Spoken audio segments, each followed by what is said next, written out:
Hey guys, welcome to my channel. Please don't forget to like and subscribe for more updates. Kinaumagahan ay dinala ni Lynette ang lutong ulam para sa asawa ni Moira. Si Doc Tanyag naman ang nasa bahay. Si Doc Tanyag sana ang magbubukas ng gate pero may tumawag sa kanya kaya hindi pa sila magkikita ni Lynette.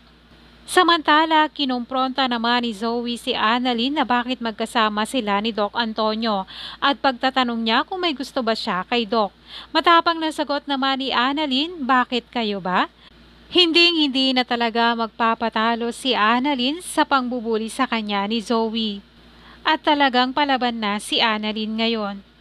Gayunpaman, napansin naman ni Doc Antonio na hindi close si Annalyn at si Zoe.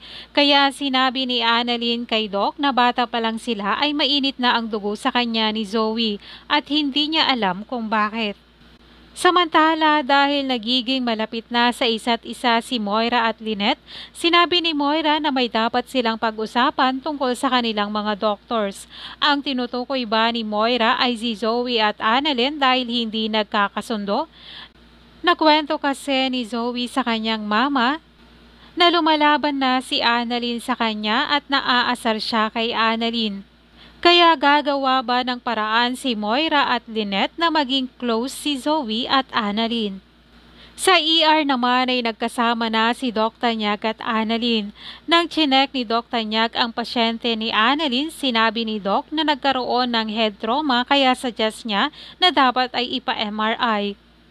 Pero ang sinabi ni Annalyn na mas maganda kung ipapasitis ka na lang dahil mas mabilis at mas mura pa para sa pasyente. Gayunpaman, pinag-uusapan naman ni Robert at Doc Meneses si Annalyn at sinabi niyang pinagbigyan niya na lang si Annalyn sa gusto niya dahil mukhang ganon ang pagpapalaki ng magulang niya sa kanya na siya lagi ang nasusunod sa gusto niya. Kaya naman habang nag-uusap si Dr. Meneses at Dr. Tanyag ay narinig ni Michael na si Annalyn ang pinag-uusapan nila. Kaya naman kinompronta ni Michael si Doc Tanyag at pinagtanggol niya si Annalyn. Sinabi ni Michael na bata pa lang si Annalyn ay kilalang kilala niya at alam niyang mabuting tao si Annalyn. Kaya pag sinabi ni Annalyn na bad person si Doc Tanyag ay naniniwala si Michael na masamang tao talaga si Doc Tanyag. Kaya naman sinabi ni Doc Tanyag kay Michael na ang yabang niya. Palabang sagot naman ni Michael na kung ako pa ba ang mayabang? Lumiliit na nga ang mundo ni Lynette at ni Doc Tanyag.